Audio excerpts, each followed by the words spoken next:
রেস্টুরেন্টে গিয়ে হয়তো আপনারা এই হায়দ্রাবাদি ভেজ বিরিয়ানি নিশ্চয়ই খেয়েছেন, বাট ওই রেস্টুরেন্টের মধ্যে ভেজ বিরিয়ানি বাড়িতে কত সহজে বানানো যায় সেটাই আজকে আমি এই ভিডিওতে আপনাদের করে দেখাবো। সাথে অবশ্যই থাকবে অনেক tips and tricks. By the way, আমি শেফ অতনু, আপনারা দেখছেন অতনু রান্নাঘর, আর আজকে আমাদের রেসিপি হায়দ্রাবাদি ভেজ বিরিয়ানি। তাহলে হায়দ্রাবাদি ভেজ বিরিয়ানি বানানোর জন্য সবার আগে আমি চালটাকে ভিজিয়ে দিচ্ছি। আমি এখানে 1.5 কেজি চাল নিয়ে নিয়েছি, যেটাকে আমি ভালো করে প্রথমে ধুয়ে নেব। রাইসগুলো ধোয়ার সময় অবশ্যই মনে রাখবেন খুব বেশি প্রেস করে ধোবেন না। এই কাঁচা অবস্থায় থাকা সত্ত্বেও রাইসগুলো কিন্তু ভেঙে যাওয়ার একটা সম্ভাবনা থাকে। আর রাইসটা আপনারা ততক্ষণ ধুয়ে নেবেন যতক্ষণ না জলটা এরকম পরিষ্কার হয়ে আসছে। আচ্ছা, এবার একটা বাটির মধ্যে আমি নিয়ে নিচ্ছি 700 গ্রাম টক দই, যেটাকে আমাদের ভালো করে একটু ফেটিয়ে নিতে হবে। এটাই আমরা বিরিয়ানির ভেজিটেবলের সাথে মেশাবো। আগে থেকে একটু ফেটিয়ে রাখলে পরে দেখবেন সুবিধাই হবে। আচ্ছা, এবার আমি ভেজিটেবল বিরিয়ানির জন্য ভেজিটেবলগুলোকে এখানে নিয়ে নিচ্ছি।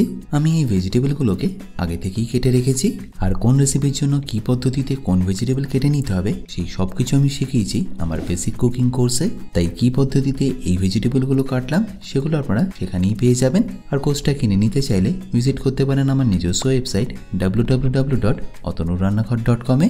আর এখানে ভেজিটেবল বলতে আমি নিয়ে নিয়েছি বিনস, গাজর আর ফুলকপি। এটা যেহেতু গরমের ফুলকপি সেই জন্য এটা আমি দেশি ফুলকপি নিয়ে নিয়েছি, বাট সিজনাল ফুলকপি হলে দেখবেন তার টেস্টটা আরো ভালো আসে। আচ্ছা, এবার এরই সাথে দিয়ে দিতে হবে আলু। দুটো মিডিয়াম সাইজের আলুকে আমি এইভাবে ছোট ছোট করে কেটে নিয়েছি। আর আলুটা দেওয়া হয়ে গেলে তারপর আমাদের দিয়ে দিতে হবে গ্রিন পিস বা কড়াইশুঁটি। তাহলে ভেজিটেবলের মধ্যে আমরা এখানে এইগুলোই নিয়ে নেবো।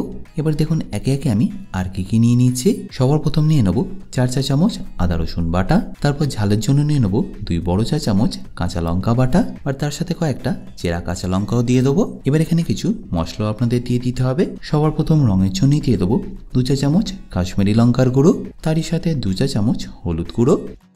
এছাড়াও আপনাদের দিয়ে দিতে হবে গোলমরিচ গুঁড়ো। এরপর কিছু গোটা গরম মশলা আপনাদের এখানে দিয়ে দিতে হবে, যেমন দারচিনি, লবঙ্গ, এলাচ, স্টার অ্যানিস আর জাবিত্রি। তারপর মশলার মধ্যে লাগবে 2 চা চামচ ধনে গুঁড়ো আর 1 চা চামচ জিরে গুঁড়ো। মনে রাখবেন জিরে গুঁড়োর পরিমাণটা এখানে কিন্তু একটু কমই লাগবে। তারপর যে তেলে আমি পেঁয়াজ বেরেস্তা করেছিলাম সেটাই এখানে দিয়ে দিতে হবে। মোটামুটি ধরে নিন 150 ml মতো এই পেঁয়াজ ভাজার তেল আপনাদের এখানে দিয়ে দিতে হবে। তারপর পেঁয়াজ ভাজাও দিয়ে দিতে হবে মোটামুটি ওই 150 থেকে 200 গ্রাম মতো। আচ্ছা, এবার এখানে ফাইনালি দিয়ে দিতে হবে চপ করা ধনে পাতা আর পুদিনা পাতা। তারপর একটু গরম মশলা গুঁড়ো আর ঘি দিয়ে এটাকে ভালো করে মাখাতে থাকুন।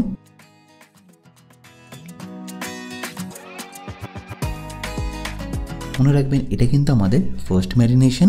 এই ম্যারিনেশনটা করার পরে মিনিমাম আপনাদের আধ ঘন্টার মতো ছেড়ে রাখতে হবে।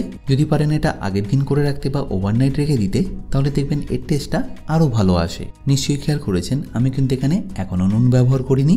ফার্স্ট ম্যারিনেশনের নুনটা ব্যবহার করলেই দেখবেন ভেজিটেবল থেকে একদম জল ছেড়ে দেবে, তাই মশলার ফ্লেভারগুলো ভেজিটেবলের মধ্যে একদমই যাবে না। আচ্ছা, এবার এটাকে আমি রেখে দিচ্ছি এইভাবেই আধ ঘন্টার জন্য।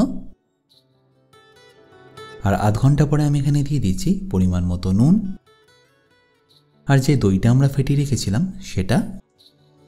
আপনি যদি পুরো ভেজিটেবলটা ক্যালকুলেট করেন তাহলে দেখবেন প্রায় 1 কেজি মতো ভেজিটেবলটাই হয়েছে। তাই ওই 1 কেজি ভেজিটেবলের জন্য আপনাদের লাগবে 700 গ্রাম মতো দই, যেটাকে আপনাদের ভেজিটেবলের সাথে খুব ভালোভাবে মিশিয়ে নিতে হবে।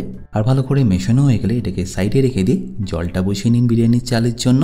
আর এই জলের মধ্যে কি কি দিয়ে দিতে হবে দেখে নিন। প্রথমেই দিয়ে দিন 1 চা চামচ সাজিরে, আর তারই সাথে কিছু বেসিক গোটা গরম মশলা যেমন দারচিনি, এলাচ আর লবঙ্গ। ব্যাস, এবার এইগুলো দেওয়ার পরে জলটাকে ভালো করে ফুটতে দিন। 5 থেকে 7 মিনিট ফুটলেই দেখবেন জলের কালারটা একদম চেঞ্জ হয়ে যাবে। তখনই আপনাদের এই যে গোটা গরম মশলা জিরেটা দিয়েছেন সেটাকে ছেঁকে তুলে নিতে হবে। এইগুলো বিরিয়ানি খাওয়ার সময় মুখে পড়লে দেখবেন অতটা ভালো লাগবে না। আর গরম মশলাগুলো তুলে নিয়ে দিয়ে দিতে হবে আপনাদের এখানে পরিমাণ মতো নুন আর সামান্য একটু ধনে পাতা। ব্যাস, তারপর ভিজিয়ে রাখা চালটাকে ডাইরেক্টলি এখানে দিয়ে দিন।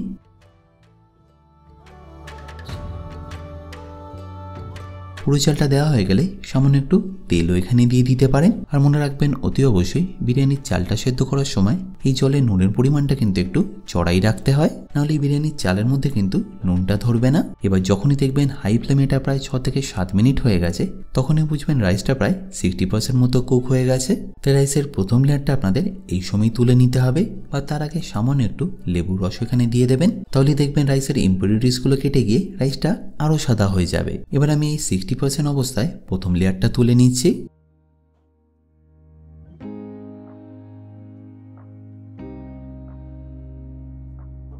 আর রাইসটা তুলে নেওয়ার পরে অতি অবশ্যই এইভাবে একটা স্প্যাচুলার মাধ্যমে ভালোভাবে ইকুয়ালি স্প্রেড করে দেবেন। যেহেতু এটা কাচ্চি বিরিয়ানি সেই জন্য আমি এটাকে ডাইরেক্টলি কুক করছি। আপনাদের হয়তো দেখে মনে হতে পারে এটা খুবই শক্ত, বাট একবার করে দেখবেন এটা কতটা সোজা বানানো। শুধু এই রাইসটা আপনারা একটু বুঝে দেবেন। নিচের রাইসটা একটু শক্ত শক্ত রাখতে হবে, মানে 60 to 70% মতো। আর যত রাইসের উপরের লেয়ার আসবে তখন আপনাদের রাইসটা একটু বেশি কুক করে দিতে হবে, মানে ধরে নিন ওই 80 to 90% মতো। বেশ এবার এই পুরো রাইসটা দেওয়া হয়ে গেলে রাইসটাকে আপনারা ভালো করে একটু স্প্রেড করে দিন। তারপর এখানে একটু স্যাফরন জল দিয়ে দিতে হবে। তার জন্য আগে থেকে আমি একটু হালকা গরম জলে স্যাফরনটাকে মিশিয়ে রেখেছিলাম। এখন তার মধ্যে দিয়ে দেবো 1 চা চামচ গোলাপ জল আর 1 চা চামচ কেওড়া জল। ব্যাস তারপর এটাকে একবার ভালো করে মিশিয়ে নিয়ে ডাইরেক্টলি এইভাবে রাইসের মধ্যে দিয়ে দিন।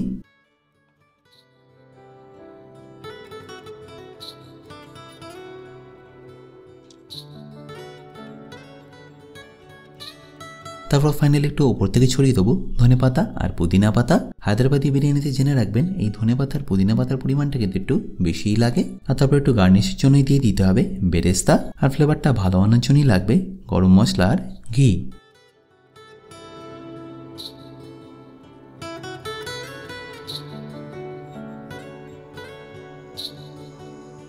ব্যাস এবার এটাকে আমাদের সিলভার ফয়েল দিয়ে কভার করে দিতে হবে। আপনাদের কাছে যদি ঢাকনা থাকে তাহলে ঢাকনা দিয়ে সেটা ঢেকে দিতে পারেন। আমি সিলভার ফয়েলের জল এই কারণেই দিচ্ছি যাতে একটার সাথে একটা ভালোভাবে লেগে থাকে। ব্যাস তারপর ফাইনালি এটাকে ভালো করে একবার সিল করে নিন। আর ওপাশে বিরিয়ানিটাকে দমে বসানোর জন্য এরকম একটা চাটু বা তাওয়াকে আমি আগে থেকেই গরম করে নিচ্ছি। আর এই বিরিয়ানি হাঁড়িটা ভালো করে সিল হয়ে গেলেই ডাইরেক্টলি আমি এটাকে বসিয়ে দেবো এই চাটুর উপরেই। এবার আমি এর দমের টাইমিংটাও বলে রাখি। প্রথম 10 মিনিট এটাকে আপনাদের রাখতে হবে একদম হাই ফ্লেমে। তারপর ফ্লেমটা লো করে আপনাদের কুক করতে হবে এটাকে আরও 30 মিনিটের জন্য। তাহলে টোটাল 40 মিনিট আপনাদের কুক হলো।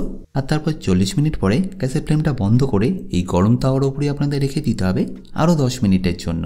ব্যাস তারপর নামিয়ে নিয়ে এটা খুললেই দেখবেন হায়দ্রাবাদি ভেজ বিরিয়ানি কিন্তু আপনাদের পারফেক্টলি রেডি।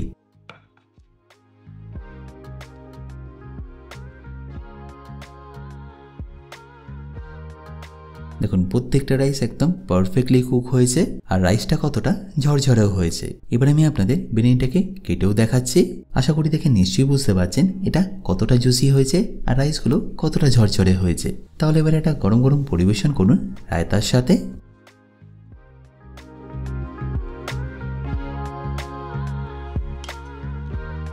আশা করি সম্পূর্ণ রেসিপিটা আপনাদের নিশ্চয়ই ভালো লাগবে। আর ভালো লাগলে প্রতিবারের মতো আমাকে কিন্তু কমেন্টে জানাতে ভুলবেন না। বাই দ্য ওয়ে আমি শেফ অতনু, আপনারা দেখছিলেন অতনুর রান্নাঘর। দেখা হচ্ছে আপনাদের সাথে একটা নতুন রেসিপি নিয়ে নেক্সট এপিসোডে। ভালো থাকবেন, সুস্থ থাকবেন।